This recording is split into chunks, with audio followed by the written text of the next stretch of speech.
secrets to me. Come on, let it go. Just let it be. Why don't you be? Halo Ananda sekalian, berjumpa lagi dalam pembelajaran pendidikan agama Katolik dan budi pekerti untuk SMP.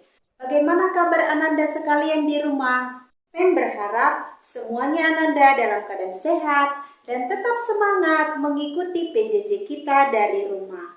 Nah, sebelum kita mendalami materi kita hari ini, terlebih dahulu kita ambil sikap hening sejenak, kita berdoa. Dalam nama Bapa dan Putra dan Roh Kudus, amin.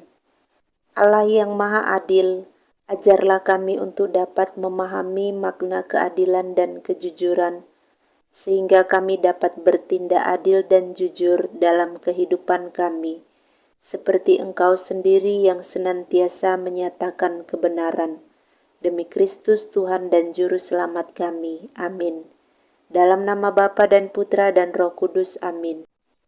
Setelah kita membuka pembelajaran kita dengan doa pembukaan, kita akan mendalami materi kita hari ini dan judul kita adalah Mengembangkan Keadilan dan Kejujuran.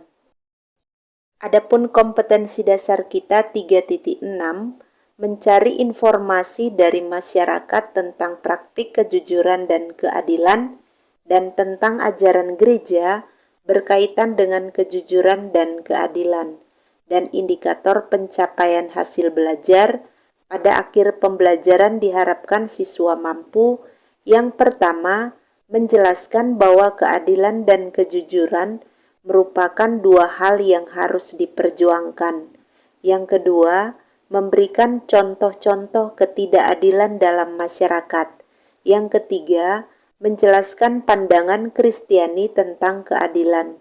Yang keempat, menerapkan sikap adil dalam tindakan hidup sehari-hari. Dan yang kelima, menyebutkan faktor-faktor penghambat kejujuran. Ananda sekalian, minggu yang lalu kita sudah mendalami materi kita, mengembangkan budaya kehidupan. Dan hari ini kita akan melanjutkan mengembangkan keadilan dan kejujuran. Kita akan mendalami makna tindakan adil dan jujur melalui peristiwa hidup sehari-hari. Kita akan baca dan simak satu kisah yang berjudul Mengembalikan Milik Orang Lain. Aktor kenamaan Burt Lancaster waktu kecil adalah seorang anak miskin dari kota New York. Ada suatu kenangan yang tak terlupakan dari masa itu. Pada suatu hari, ia menemukan uang sebanyak 20 US dollar di jalan. Baginya, uang itu sangat banyak. Ia sudah membayangkan untuk membeli barang-barang yang ia rindukan selama ini. Sementara itu, ia melihat seorang nyonya tua yang sangat sederhana datang tergopoh-gopoh dan mencari-cari sesuatu di tempat di mana ia memungut uang tadi. Dengan wajah sedih dan bingung, nyonya tua itu berkata kepadanya, "Anak manis, apakah engkau melihat uang 20 US dollar di jalan ini? Saya merasa uang itu terjatuh di sekitar sini. Apa jadinya kalau uang itu tidak kutemukan?" Kemudian ibu itu menangis dengan wajah sedih. Uang itu masih tergenggam dalam tangan Burt. Apakah ia harus mengembalikan uang itu dan segala keinginannya akan terpupus begitu saja? Hati nurani Burt bergolak. Tapi akhirnya tangannya terulur pada wanita tua itu dan ia berkata dengan mantap, "Ini uangnya, Nyonya, saya telah menemukannya." Dengan tangan gemetar nyonya tua itu menerima uangnya, lalu memeluk dan mengecup dahi Burt dengan sangat bahagia. Kemudian setelah menjadi orang yang sangat terkenal, Burt Lancaster bercerita bahwa peristiwa di masa kecil itulah peristiwa yang paling membahagiakan hidupnya. Ananda sekalian, setelah kita menyimak kisah yang berjudul mengembalikan milik orang lain? Bagaimana perasaanmu saat mendengar kisah tersebut? Lalu, apa yang dilakukan Burt Lancaster dengan uang tersebut? Kemudian, pesan apa yang dapat kamu petik dari kisah mengembalikan milik orang lain? Keadilan dan kejujuran merupakan dua hal yang sangat mudah untuk diucapkan, tetapi sulit untuk dilakukan. Apalagi pada zaman sekarang, hampir setiap hari kita disuguhi berita tentang korupsi, baik dari media elektronik maupun media cetak. Ketika sudah tertangkap tangan menerima uang suap pun, tersangka masih mencoba mengelak dengan berbagai macam cara. Maka rasanya sangat sulit kita menemukan tokoh-tokoh publik yang mampu berbuat adil dan jujur, karena untuk mewujudkan keduanya membutuhkan perjuangan dan pengorbanan. Tindakan Burt Lancaster dalam kisah tadi mau menunjukkan tindakan adil karena dia mengembalikan uang yang bukan menjadi haknya. Tindakan tersebut sekaligus menunjukkan perbuatan jujur. Tindakan jujur akan mendatangkan ketentraman dan kebahagiaan baik bagi diri sendiri maupun orang lain. Bagaimana pandangan Kristiani tentang keadilan dan kejujuran? Kita lihat dari kitab suci 1 Raja-Raja 3 ayat 16 sampai dengan 28. Hikmat Salomo pada waktu memberi keputusan. Silakan Ananda menyimak dengan seksama. Pada waktu itu masuklah dua orang perempuan sundal menghadap raja, lalu mereka berdiri di depannya. Kata perempuan yang satu, "Ya tuanku, aku dan perempuan ini diam dalam satu rumah, dan aku melahirkan anak pada waktu dia ada di rumah itu. Kemudian pada hari ketiga sesudah aku, perempuan ini pun melahirkan anak. Kami sendirian, tidak ada orang luar bersama-sama kami dalam rumah. Hanya kami berdua saja dalam rumah. Pada waktu malam, anak perempuan ini mati karena ia menidurinya. Pada waktu tengah malam ia bangun, lalu mengambil anakku dari sampingku. Sementara hambamu ini tidur, dibaringkannya anakku itu di pangkuannya, sedang anaknya yang mati itu dibaringkannya di pangkuanku. Ketika aku bangun pada waktu pagi untuk menyusui anakku, tampaklah anak itu sudah mati. Tetapi ketika aku mengamat-amati dia pada waktu pagi itu, tampaklah bukan dia anak yang kulahirkan. Kata perempuan yang lain itu, bukan, anakkulah yang hidup dan anakmulah yang mati. Tetapi perempuan yang pertama berkata pula, bukan, anakmulah yang mati dan anakkulah yang hidup. Begitulah mereka bertengkar di depan raja. Lalu berkatalah raja, yang seorang berkata, anakkulah yang hidup ini, dan anakmulah yang mati. Yang lain berkata, bukan, anakmulah yang mati, dan anakkulah yang hidup. Sesudah itu raja berkata, ambilkan aku pedang. Lalu dibawalah pedang ke depan raja. Kata raja, penggallah anak yang hidup itu menjadi dua, dan berikanlah setengah kepada yang satu, dan yang setengah lagi kepada yang lain. Maka kata perempuan yang empunya anak yang hidup itu kepada raja, sebab timbullah belas kasihannya terhadap anaknya itu, katanya, ya tuanku, berikanlah kepadanya bayi yang hidup itu, jangan sekali-kali membunuh dia. Tetapi yang lain itu berkata, supaya jangan untukku ataupun untukmu, penggallah. Tetapi raja menjawab, katanya, berikanlah kepadanya bayi yang hidup itu, jangan sekali-kali membunuh dia, dia itulah ibunya. Ketika seluruh orang Israel mendengar keputusan hukum yang diberikan raja, maka takutlah mereka kepada raja, sebab mereka melihat bahwa hikmat daripada Allah ada dalam hatinya untuk melakukan keadilan. Kemudian kita lihat dari Kisah Para Rasul 5 ayat 1 sampai dengan 11. Ananias dan Safira. Ada seorang lain yang bernama Ananias. Ia beserta istrinya Safira menjual sebidang tanah. Dengan setahu istrinya, ia menahan sebagian dari hasil penjualan itu dan sebagian lain dibawa dan diletakkannya di depan kaki rasul-rasul. Tetapi Petrus berkata, "Ananias, mengapa hatimu dikuasai iblis, sehingga engkau mendustai Roh Kudus dan menahan sebagian dari hasil penjualan tanah itu? Selama tanah itu tidak dijual, bukankah itu tetap kepunyaanmu? Dan setelah dijual, bukankah hasilnya itu tetap dalam kuasamu? Mengapa engkau merencanakan perbuatan itu dalam hatimu? Engkau bukan mendustai manusia, tetapi mendustai Allah."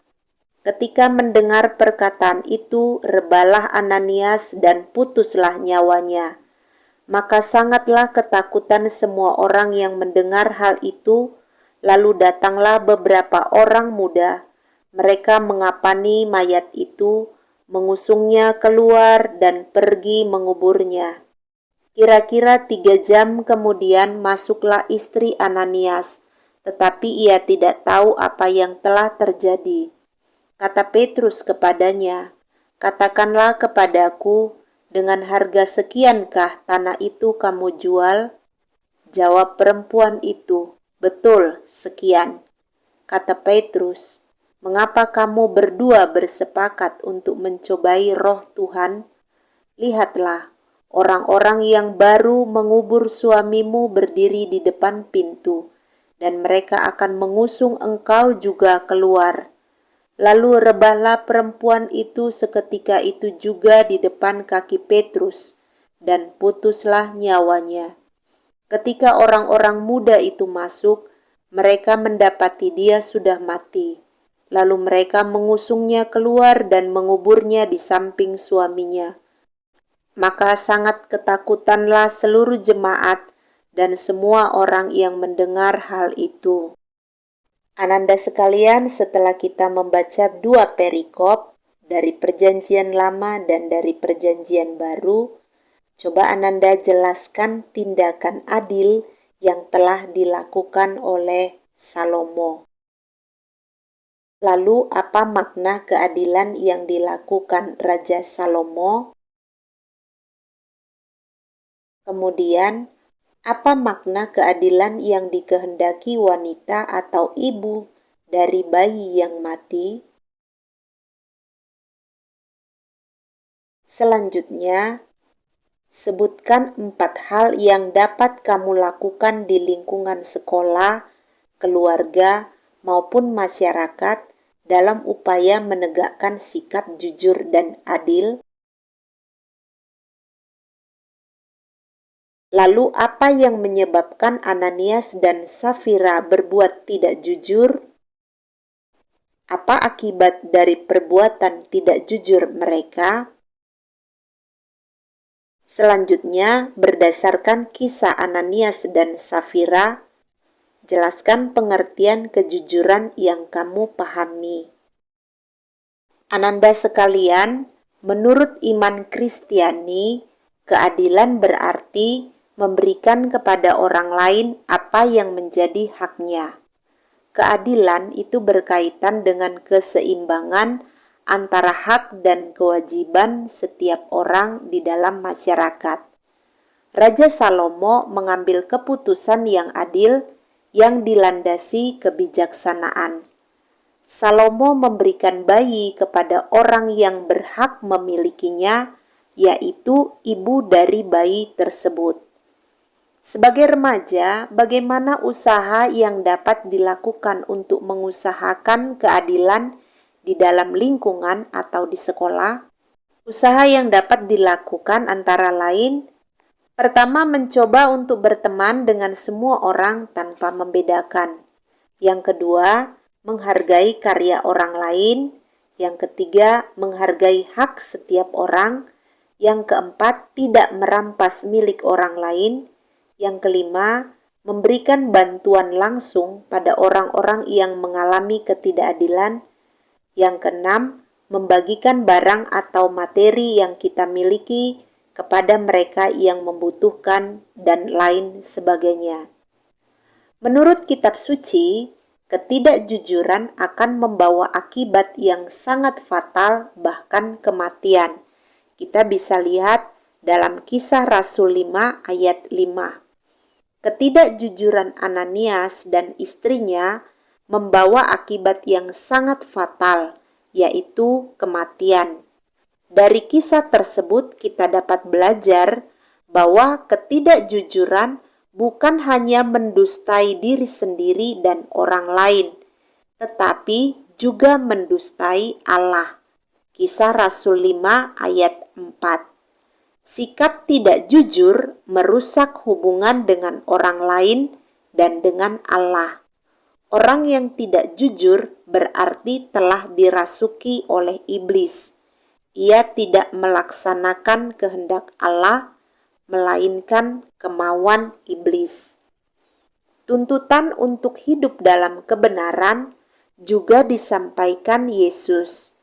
Di dalam khotbah di bukit, Yesus menuntut para murid-Nya untuk senantiasa berani bertindak jujur. Di dalam Matius 5 ayat 37 dikatakan, "Jika ya, hendaklah kamu katakan ya. Jika tidak, kamu katakan tidak. Apa yang lebih daripada itu berasal dari si jahat."